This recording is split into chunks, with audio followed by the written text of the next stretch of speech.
Power shifts can lead to conflict, said Yu. The Federation has maintained peace for thousands of years by keeping balance between species. Elder Yu showed them a data tablet. There is another problem.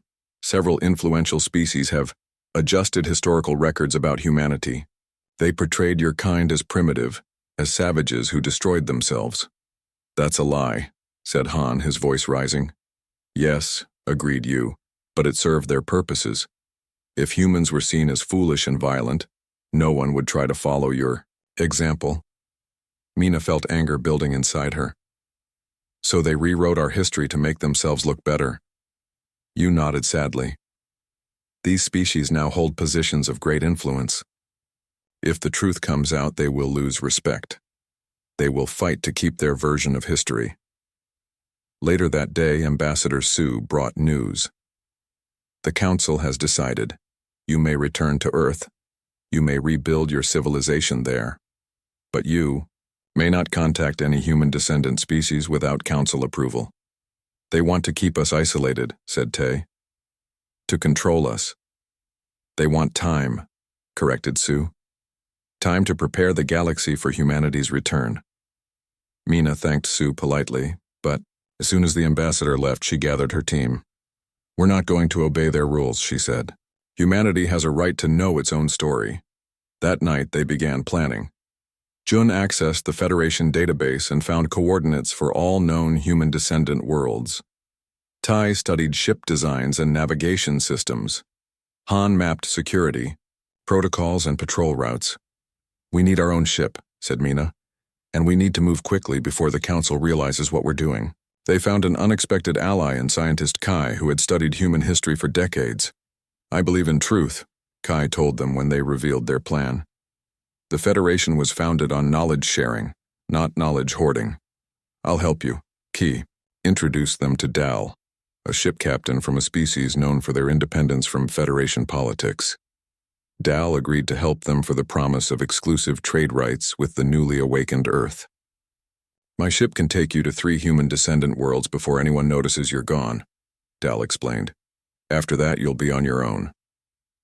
The night before their planned escape, Elder Yu visited them unexpectedly. You're planning something, Yu said, not as a question but as a fact. I've lived too long not to recognize the signs. Mina stayed silent, unsure whether Yu had come to stop them. The Council's decision was wrong, continued Yu, surprising them all. Fear is driving policy now, not wisdom. The human descendants deserve to know their heritage. Yu handed Mina a small crystal device. This contains access codes for Federation, communication channels, and coordinates for a world not in the official records. The Wanderers of Proxima have maintained more of your original human traits than any other descendant species. Start with them. Why are you helping us? Asked Mina. Because 800,000 years ago I read a human book that changed my understanding of the universe, said Yu. Your species had a gift for asking the big questions. The galaxy needs that gift again. At dawn, while most of the hub slept, 8 humans slipped away to the docking bay where Dal's ship waited. Their mission? To awaken humanity's children, across the stars to reconnect what time and distance had separated. As they left the hub behind, Mina looked at her small team. The challenges ahead were enormous. They would be chased. They would be called rebels. But they carried with them the complete history of human civilization, art, science, philosophy, music, the cultural inheritance of a species that refused to die. No matter what happens, she told them, we've already won. Humanity is no longer extinct. We are just beginning. The journey to find humanity's scattered children took Dal's ship through distant star systems. Their first stop was Proxima, as Elder Yu had suggested. The planet orbited a small red sun and had fields of purple grass that stretched to the horizon. The Wanderers of Proxima lived in moving cities built on the backs of huge, gentle animals. They welcomed the visitors with curious eyes and careful words. You claim to come from the cradle world, said Chief Sun, leader of the largest city beast. Many have made such claims before. Mina showed them proof, genetic scans, historical records, and images of Earth. But what convinced them most was music. When Mina played the ancient songs of Earth, tears filled their eyes. "The old songs," whispered Sun. "Our grandmothers' grandmothers sang these. They said they came from the dreams of our ancestors. The Wanderers joined their cause. 5 of their best pilots and scholars came aboard Dal's ship as they continued their journey. News traveled faster than they did. By the time they reached the second world, the deep swimmers of Europa, people were waiting for them. We heard that the first humans have returned," said Speaker Gill, her webbed hands moving gracefully as she spoke. "Is it true? Do you bring the lost knowledge?" The deep swimmers lived in cities beneath the ice of their ocean moon. They had adapted with gills and scaled skin, but their eyes were still human. When Mina shared Earth's history with them, many wept. "We have a saying," Gill told them. "Look to the stars when the truth seems lost." Now we know why. With each world they visited, their movement grew stronger. The sky people of Glisa, the tall ones of Kepler, the desert walkers of Trappist. Each human descendant species added their voice to what was becoming known as the Awakening. Federation ships began to pursue them. Twice they narrowly escaped capture. 3 times they had to change their route to avoid blockades, but they couldn't be stopped. The truth spread from world to world, from system to system. "The Federation Council has issued an official protest," reported Tay, showing Mina a message they had intercepted.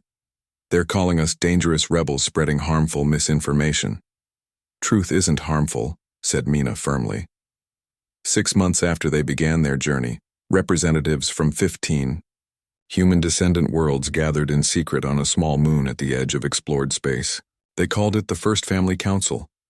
"We have lived separate lives for thousands of generations," said Mina, addressing the gathering. "But we share a common origin, a common heritage, and now, a common future." Chief Son of the Wanderers stood. "For too long the Federation has treated us as lesser beings. They've hidden our true history. They've kept us divided." "No more," agreed Speaker Gill. "Together we are stronger. Together we reclaim our story." They formed the Human Cooperative, not to fight the Federation, but to ensure humanity's voice would be heard in galactic affairs. They shared knowledge, technology, and culture across their worlds. Earth became their spiritual center, the home, to which they could all trace their roots. The Federation Council was furious at first. They threatened sanctions. They tried to isolate human worlds. But the cooperative was too big, too resourceful, and too important to the galactic economy to be ignored.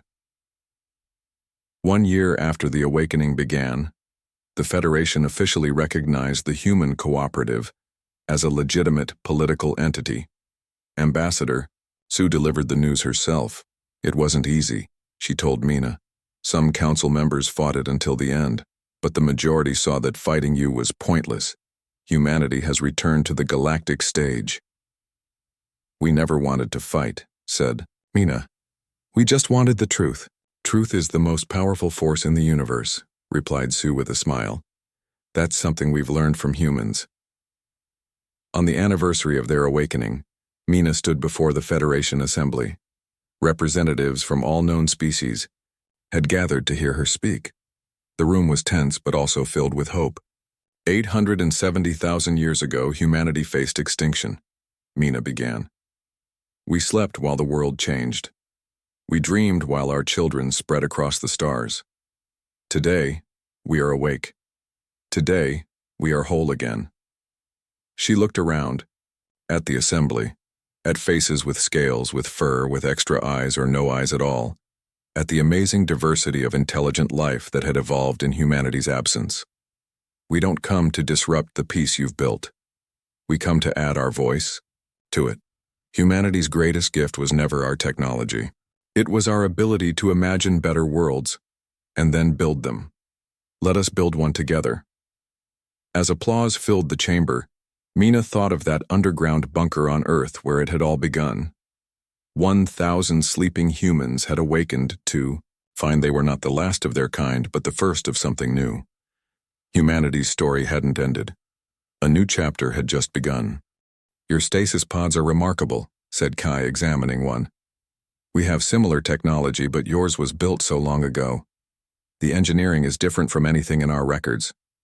Han had been quiet, watching the visitors carefully. Now he asked, the question that had been bothering him.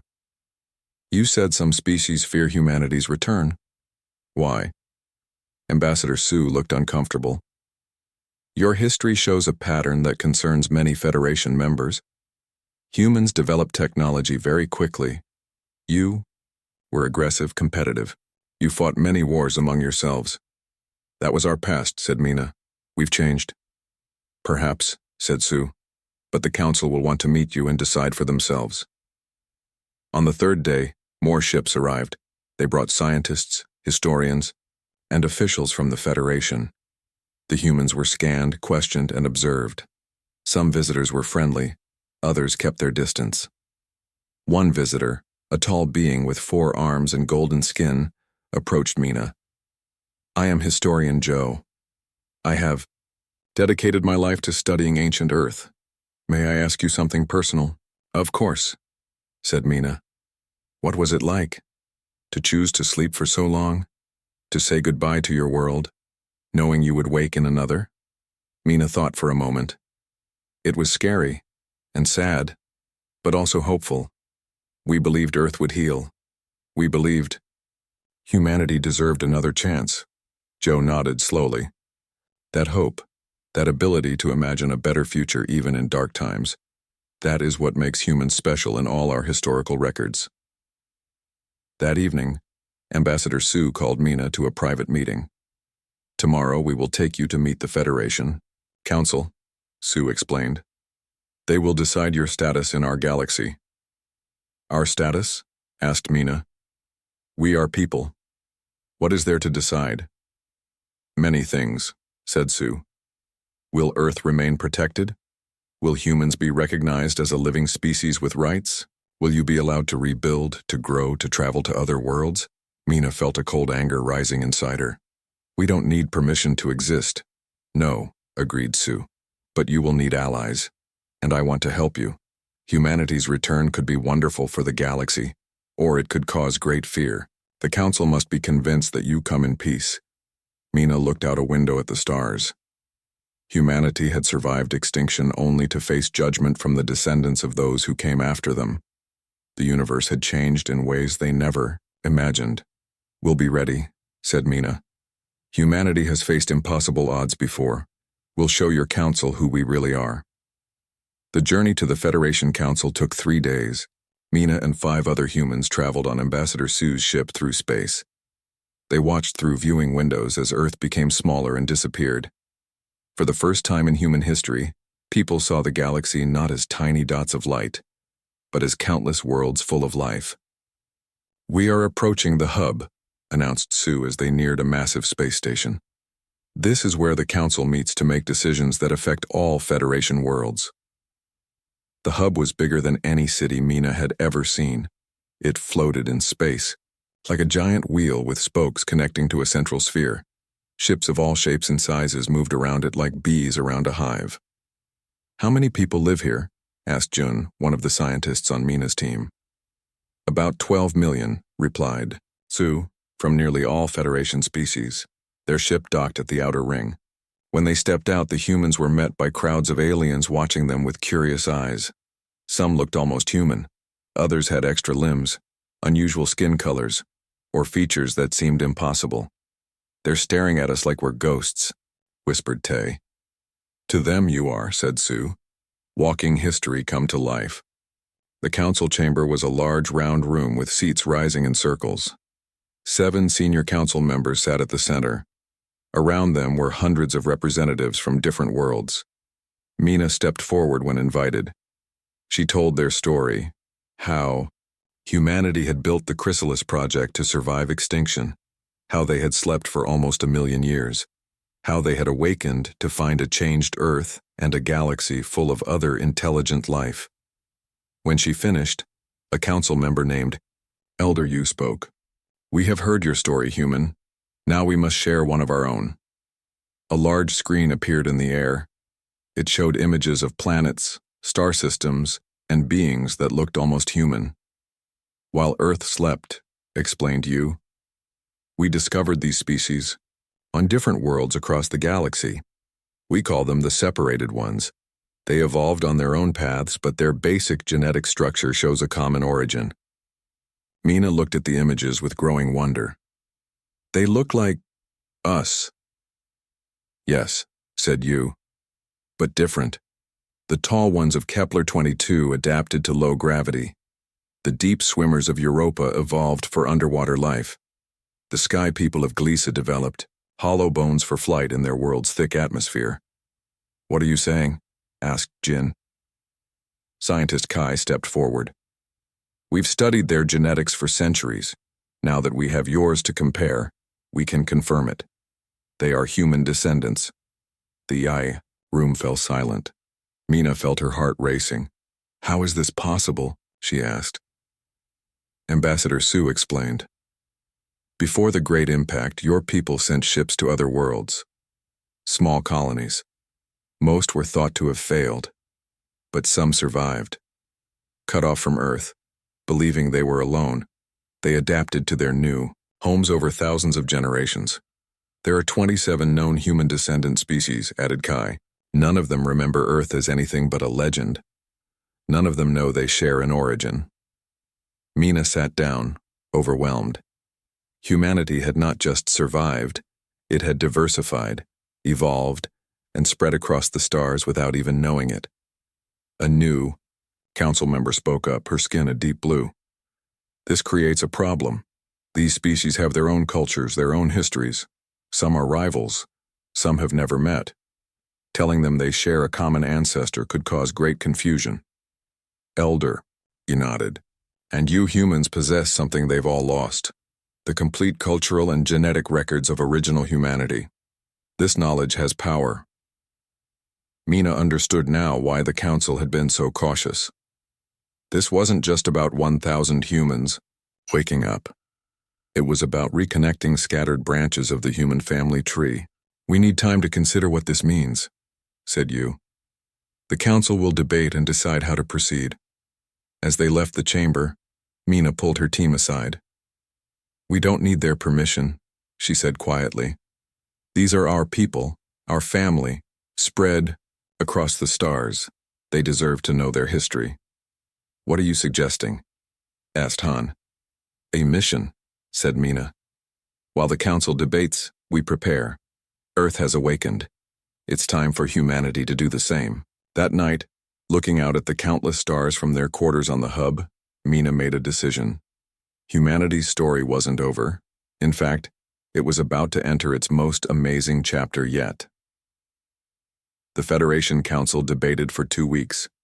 Every day, Mina and her team waited for news. They stayed in small rooms on the hub station and watched alien life pass by outside their windows. They learned more about the galaxy and the complex politics that ruled it. On the 15th day, Elder, you called them to a private meeting. The council is divided, you explained. Many members believe the human descendant species should learn their true history. Others fear what might happen if they do. What are they afraid of? Asked Jin. Unity, said you simply. If all human descendants recognize their common origin, they might form an alliance. Together they would become very powerful. Mina crossed her arms. Is that so terrible? Humanity awakens in 870,000 AD, shocking the Galactic Federation. The underground complex woke up with soft lights and quiet beeps. Deep beneath what was once called Korea, machines started working again after sleeping for 868,000 years. Cleaners hummed. Water systems flowed. The first pod opened with a hiss of steam. Mina opened her eyes slowly. Her mouth felt dry. Her muscles felt weak. She blinked at the blue ceiling lights and tried to remember where she was. Operation Chrysalis status active, said a calm computer voice. First revival complete. Welcome back, Director Mina. She sat up carefully, holding the side of the pod. Her long sleep was over. The world had changed while she dreamed. Mina put her feet on the cold floor and stood on shaking legs. "Computer, date check," she said. Her voice sounded strange to her own ears. "Current date is approximately 870,25 AD, with 99.7% certainty." Mina closed her eyes. The plan had worked. Humanity had beaten extinction by hiding from it. The asteroid that destroyed their civilization had come and gone. Earth had healed. And now it was time to begin again. "Start revival sequence for primary team," she ordered. Over the next 3 days, Mina watched as her team woke up. Tay, the engineer, checked the facility systems. Jin, the doctor, made sure everyone was healthy. Han, the security chief, organized their first trips to the surface. "The air is clean," Han reported after their first short walk outside. "The radiation levels are normal, but nothing looks the same. The trees, the animals. It's all different." Mina nodded. 800,000 years changes everything. Jin looked at his medical screen. "Everyone's health is stable. The stasis worked perfectly." Tay brought more news. "The beacon activated when we woke up. It's sending our signal to space, just like we planned." "Good," said Mina. "Let's hope someone friendly hears it." On the 7th day, they heard something back. A strange sound filled their communication room. It wasn't a language any of them knew, but it was clearly made by something intelligent. "They're coming here," said Tay, looking at the radar.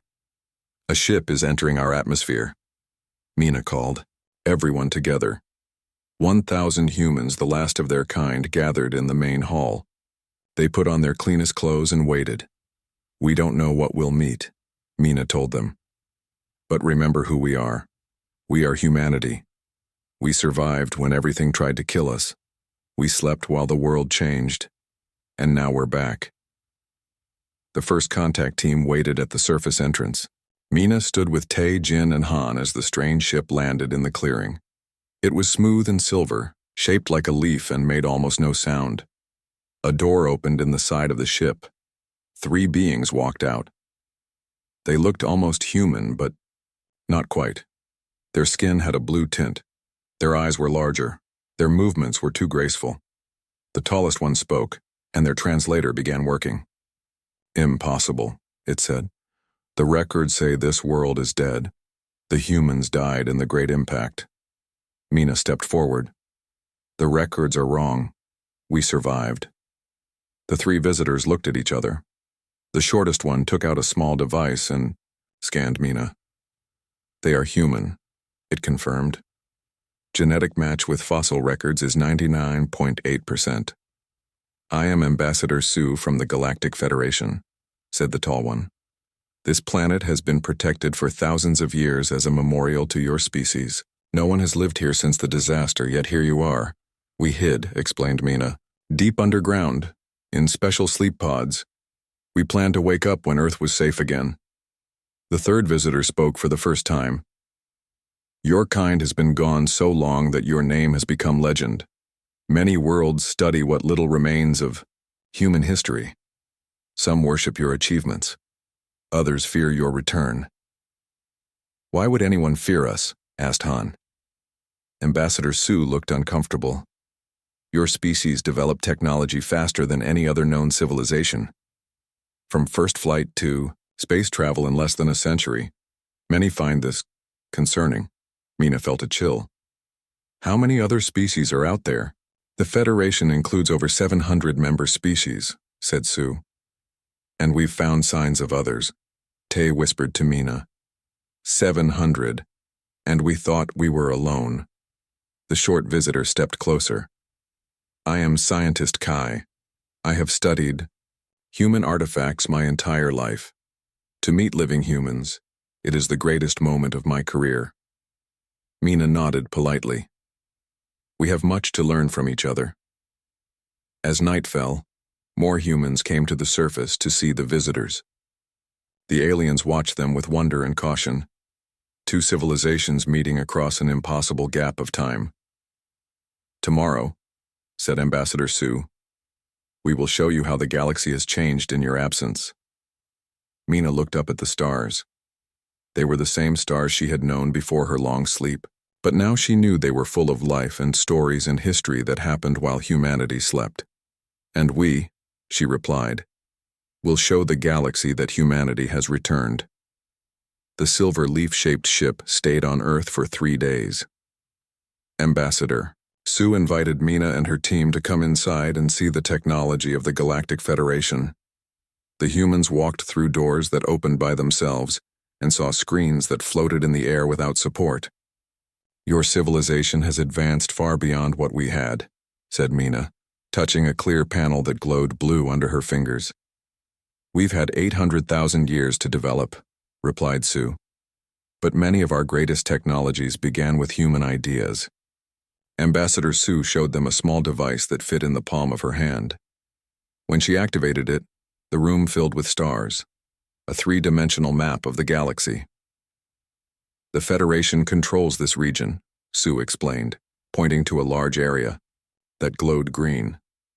"Over 700 species live together in peace. We trade, we share knowledge, we solve problems together." Tay studied the map closely. "Where is Earth?" Sue pointed to a tiny dot far from the green area. "Here, in what we call protected space. No one is allowed to settle or build here. It is preserved as a memorial to humanity." "A memorial," repeated Jin quietly, "because everyone thought we were extinct." "Yes," said Sue. "The Great Impact destroyed most life on Earth. The few humans who survived couldn't maintain their civilization. Within a few generations, your species was gone. Or so we believed," Scientist Kai approached with excitement. "We've studied your remains, your buildings, your art. But there was so much we couldn't understand. Your writing systems were partly decoded, but many of your languages remained mysteries. Your music, your stories, your beliefs. We had only fragments," Mina smiled. "We can help with that. Our database contains our entire cultural history. Every book, every song, every film." Kai's large eyes grew even wider. "Truly? This would be the greatest archaeological discovery in Federation history." On the second day, the humans showed the visitors their underground home.